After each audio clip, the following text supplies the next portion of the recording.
Magandang araw po sa inyong lahat. Ito po ang gugupitan nating buhok. Gagamitin natin ng regular clipper and 316 attachment.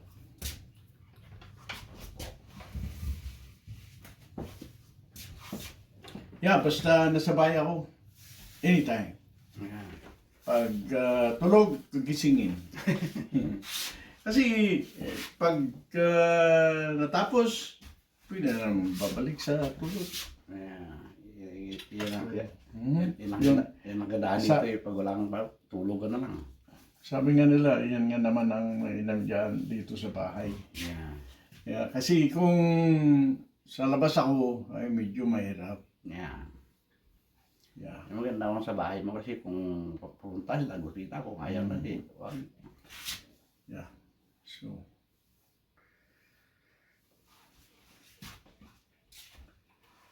pero, yun nga, kaya naisip ko rin ito noon. Kasi yung iba, ginagawa nila sa bahay. Sabi ko, maganda ngayon eh, hindi ka yung sinasabi nga, oh, you're late, no? Yung nga, sabi ko, kung hindi pagising, di gisingin. Yeah. Maiksi kunti rin, ano?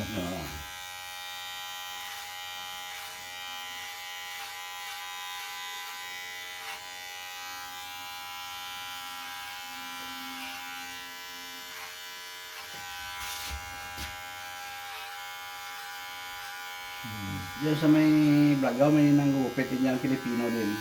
Ah? Diyan sa Bragao, State, may nanggugupit din Pilipino din. Bata pa. Kaso lang ang trabaho sa kung sa estudyante sa BPO sa Mountain View. Nagugupit o ano? Oo, nanggugupit din siya. Oo. Walang kilala ko. parang si Sunny. Ha? Sunny. Bago lang yata dito yan. Oo, ay... Bata pa siguro. Bata pa yan. Hmm. Siguro yung edad niya na sa 35 to 40. Eh sa yung mga iba eh, kaya nung isang kasama nating Pinoy, nagkaroon na rin ng kwan, eskulahan. Oh? Ng gupit. Gupit din. Northern Lights. Gupit din. Nagtuturo ng paggupit. Sabi ko, mainam yan. Yeah, kasi kung buti nga sa'yo, dahil home service ko lang, kaya medyo mura. Yung iba, mahal. Kung sa labas kang paggupit, yung lagay ng ano, yung forklift, ano yung isang gupitan dyan yung kanya. Forklift ba yan dati? Ano pangalan nun? Nakalimutan O ang pangalan. si paring late? Nawala na siya. At yan pa rin. Kaso lang, magpagupit ka, magpa-appointment ka muna. Kung magpagupit sa kanila, magpa-appointment ka. Isang kaibigan natin, kumpare ko, dyan sa Turpin, or malapit sa Turpin. Magkasama kami sa barbershop niya dito sa Boniface noong araw. Turpin, di malapit lang kayo dito. Turpin ka rin dito, di ba? Turpin yung kayo din, no? Malapit lang Turpin. Di malapit lang din siya dito.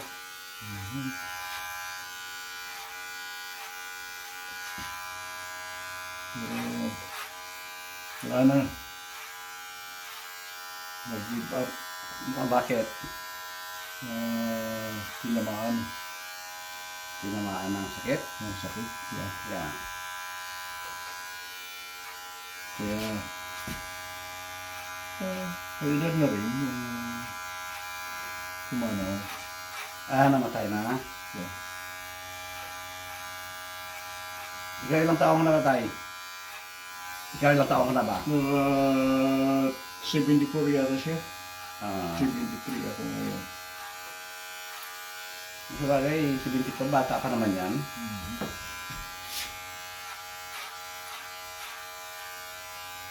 Kaya Yung tatay ko nga, pala sa kuwan eh, nasa 94 na eh. Kaso lang yun lang, parang kuwan na, yung isip parang bumalik sa bata na.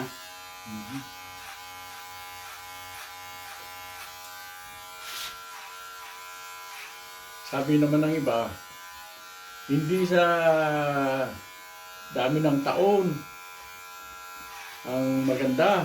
Ah, Sabi ko, ano, yung nag-i-enjoy ka. yeah, yung Ito maganda. naman. Mm. Nagtatagal ka pero dumadaing ka naman sa hirap ay hindi Yeah.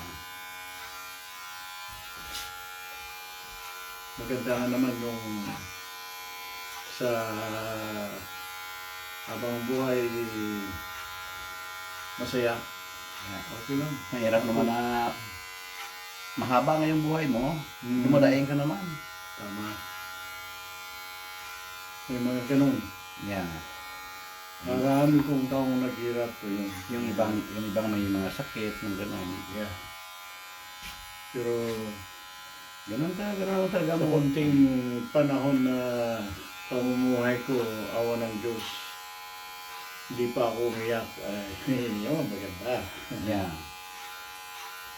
Yung Pero sabi nga nila, nasa atin din kapag dadala. Kasi yeah. hindi nawawala ang problema, di ba? Oh. May problema palagi. Yung problema, natin yan, ikambal natin yung problema eh. Mhm. So, kung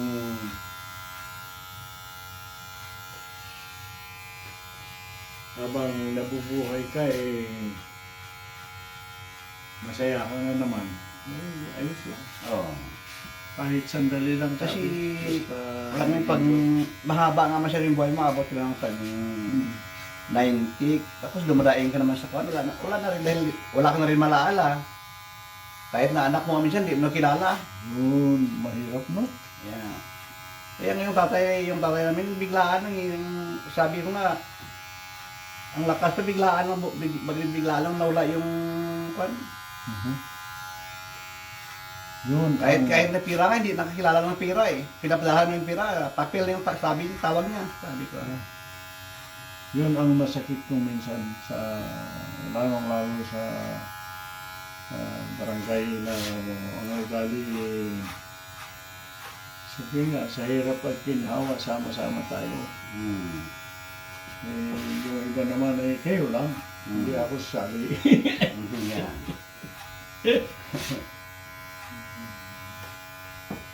Bakit? Ako maghahanap ng... Pwede tayo peksihan yung sa baba dito, yung dito sa gilid, peksihan ng... Ah. Pwede peksihan dito, yung dito, peksihan ng parang... nipisan dito? Parang lumalabas yung... Kuan? Okay. Yeah.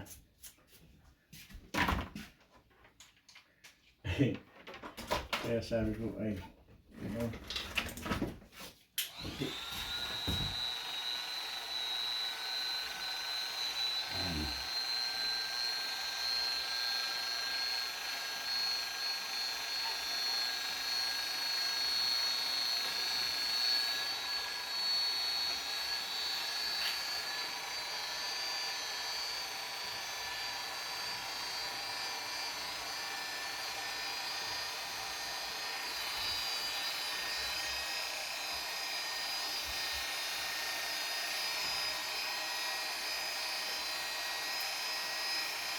Yung every year, wakas daw kami kasi yung para sa tatay namin. Buti ka dito na lahat ng pamilya mo. kaya Kaso lang, buong malayo din yata yung ibang unak yata sa ibang state din ano. Pero palagi naman lang nag-visit. totoo na malaking bagay ang sama-sama ang pamilya. Yeah. Hindi lang mga Pilipino, kahit sa ibang lahi. Yeah. Talagang iba nga naman yung kahit hindi nyo nakukuha ang lahat na kailangan, gusto, kung sama-sama nga naman kayo, ibang pakiramdam, no? Yeah. Kaya, yun nga, karami ka, pero ikaw lang. Yung baga, Yung mga kapatid, walang-wala. kumbaga, sa iyo tayo, sa gaya sa iyo, parang, kumbaga, isipin natin, medyo naabot na rin yung pangarap mo sa buhay, di ba? Yeah. Parang naabot na rin yung pangarap mo sa buhay. Yan ang isang... Kasi kung doon ka lang sa Pilipinas, hindi maabot yung ganitong buhay. Yan ang isang malaking bagay na mahirap makamit dahil niya sa nila Yan. napakahirap hanapin ang magandang kabuhayan na nagbibigay ng maganda-ganda. Yan. Kasi yun. Kasi kahit yung may mga magandang pinag-aralan, kung marami kang tadhana, talagang wala. Yan. Kasi gaya ng isang kaibigan natin, principal kuno yun ng high school of Sa Pinasyon. sa Pilipinas. Parang naging matalik kami magkaibigan. Kasi kilala niya ang manang ko, yung pinsa ko. Nagkaano sila, nagkasama sa organisasyon, sa simbahan. Sabi ko, ay mabuti kaya ikaw, parang kapatid na rin kita, sabi niya. Kung may possibility, yung anak niya, engineer, graduate. Pero ang hirap maghanap ng makapagbigay ng maganda-gandang kita. Yeah. Kaya sa atin, sabi niya, kung kaya ko, pupunta sana dito magtatrabaho. Hindi ko naman kaya. So, sabi ko, magandang po niyan. Magandang plano. Yeah, keep your eyes open. Pag may nakita ko, I'll tell you. Yun, ay kung wala. Yeah. So,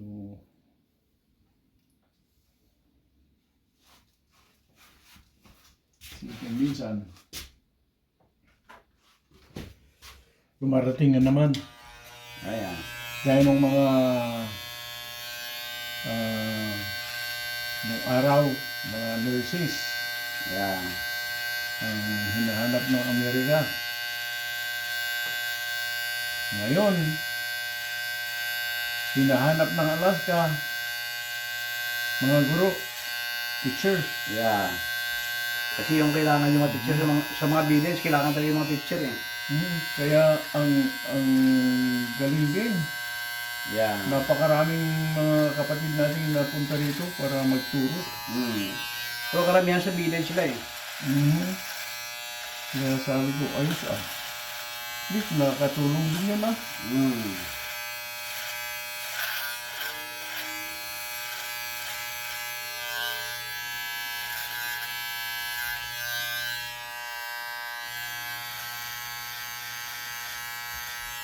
Kaso lang, kung apply ka dito ng kwan teacher, medyo pahirapan din. Yan kung sabi na ba yung sinasabi mo na pag magaan yung swerte mo, papasok ka. Eh minsan sa tao yan eh. Sa tiyaga ng tao kasi mayroong tao na pag medyo malabo, sabi niya walang kwan yan, walang mangyari diyan. Pero mayroong tao talaga na kahit na malabo, pursige lang. Yeah. Kasi pag wala kang tiyaga, wala rin nangyari sa iyo. Pag sinabi na parang wala, pag sinabi na medyo malabo, wala ka na rin wala rin nangyari. Yeah. Pero ang ganda nung nabalitaan ko yun, tapos karaming Pilipinang napunta dito dahil doon. Yeah. Sabi ko, galing. Ngayon, ngayon tayo marami ng Pilipino dito sa Alaska. Umabot na yata ng mga ibang kuwan ano. Mhm. Dati kunti lang. Yes. Ngayon parang marami yung... Kasi noong daw, yung mga Pilipino dati, Yung iba nga napunta rito magpagupit. yeah. Yung kasi yung mga Pilipino dati na parang magkunti pa lang sila, parang nagkakilala pa nga dahil nagkikita sila eh. Ngayon yung mga tao, parang wala na pakialam sa Pilipino o ano ka man. Dati pag alam ng Pilipino, minimit ka talaga ng mga kapwa Pilipino dito eh. Kasi parang namiss mo yung mga kapwa Pilipino. Pero ngayon, kasi sa dami na, wala na rin.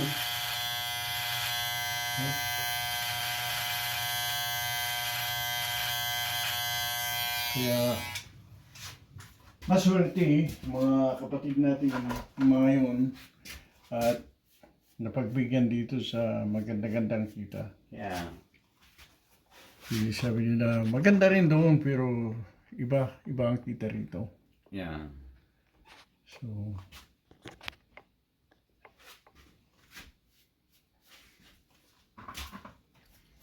Kasi yung kung doon ka lang, yung pira dito at saka doon, 50 times. Biro mo yung dollar dito, maging 50 doon sa Pilipinas. Kaya nga yung medyo may kaganda. At saka kung tutusin, medyo may kagandahan talaga dito. Dahil kung kumikita ka dito ng pira, may masibings talaga. Sa Pilipinas, kahit malaking kita mo, parang hindi ka rin makasibings eh.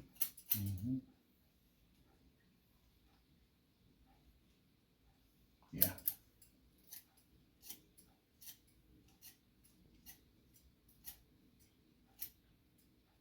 Kaya nung nag-drive ako ng Uber, ay tuwing may darating, pagkupit, pinapakita ko yun. Sabi ko, tingnan mo ito. Yung Ano ito? Uber, tawag. Yeah. Ano ito? Ay, magandang part-time yan. Yeah. Yun. O, ano ba? Paano yun? Sinabi ko lahat. Ba, ganun lang. Oo. Yeah. Nung una nga, nung kalalabas ko ng military, gusto kong maging, taxi driver. Pero nabalita ko noon na imbis na ganyan, dapat ako pang may hawak sa permit, taxi permit. Para mas malaki ang kita. Dati daw, maganda yung taxi. Kinukulang yung taxi kaya nga yung pumasok yung kuwan. Kasi may kuwan ako nakapasero yung puti yun. Ang Dominisya nata yun. Doon sa California. California. Yung isang kaibigan natin, kapatid natin, si Rolando. Napakaraming ganyan. Blue, yellow cab. Yeah. Pilipino yan? Pero tinawanan lang ako sa munisipyo. Tinawagan ko sila. Dito na. Oo, sa Anchorage. Tatanong ako ng taxi permit kung pwedeng makakuha. Noon mura lang, less than $900 sa isang taon. Sabi ko, ayos, siguro makakuha ng isa, sabi ko.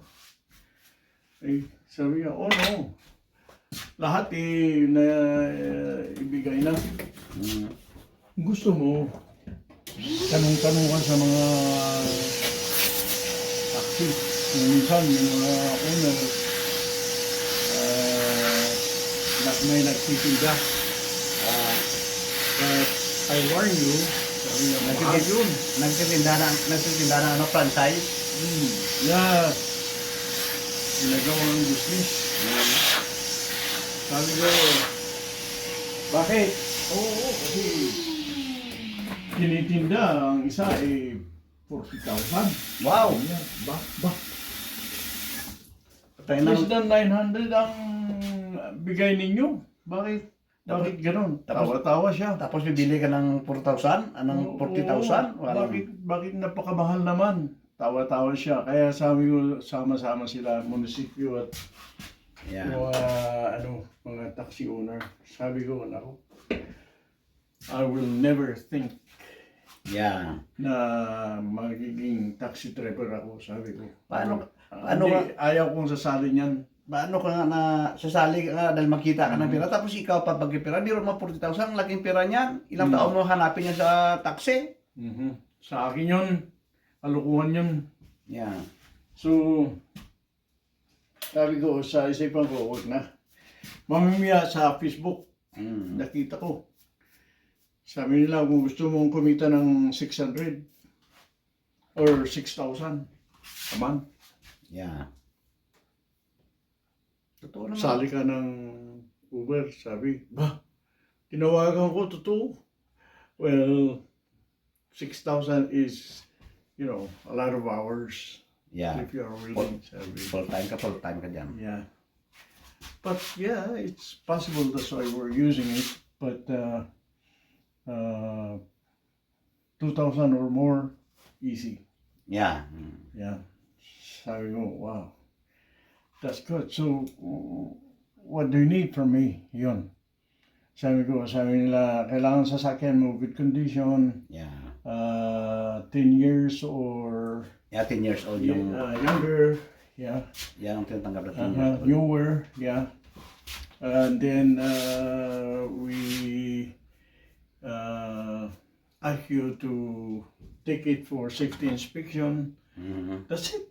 Yeah, yun lang. Sabi ko, yun lang.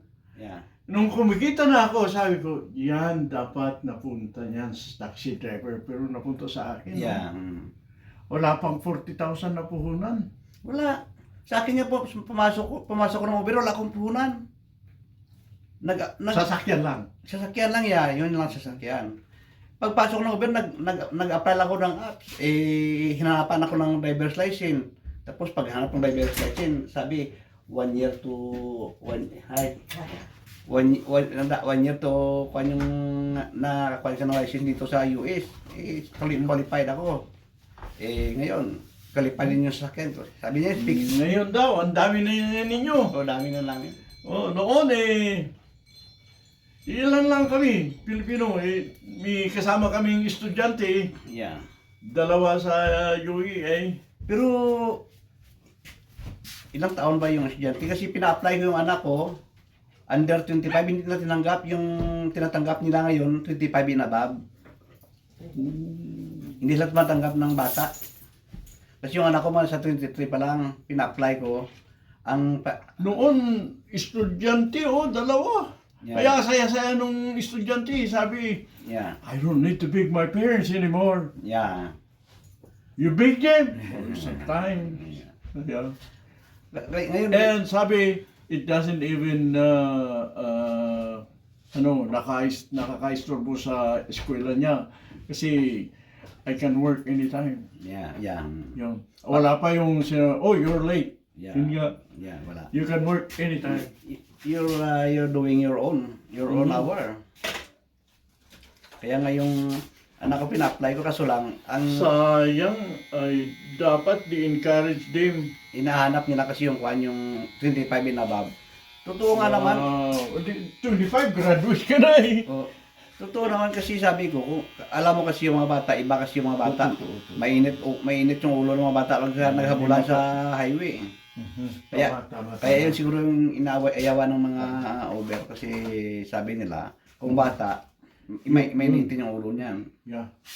Iba pa I yan. think that's probably one of the reasons. Yeah. Kaya, totoo nga naman. Kaya yung hinanap nila ngayon, 25 and above na hindi sa pantanggap ng less than 25. Well, ang isa pa, yung 2 young parents, may 2 silang maliliit. Sabi niya, we don't need to worry about who's gonna take care of our kids anymore. Kasi palit-palitan na silang mag-asawa. Oh, yeah. Yeah. Yun ang maganda, Misa. Yung pagdating ko dito, may kakilala din ako na dati daw, naglilip din siya.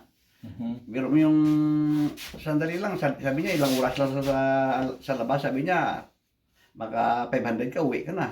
Ilang oras lang. Kasi sabi niya ilan pa lang sila noon, sabi niya mga 5 pa lang sila yata naglilit noon. Nung huli na nang medyo nagkaramihan na, umapply siya ng post office. Pagpasok mo ng post office, tumigil na siya ng kalip. Pero sabi ko, ganoon pa rin. Yung pinakamaganda na part-time, yung over at saka lip. Kasi wala kang hinahabol na oras. Pag gusto mo lang, open mo lang yung apps mo. Pag, yung iba kung mag-double job ka, may oras ka talaga na hinahabol. Sa kung ano lang eh. Okay na tayo. Yeah. Ingat pa rin ha. There you go. Yun po ang Gupit Pinata. Maraming salamat po sa panonood.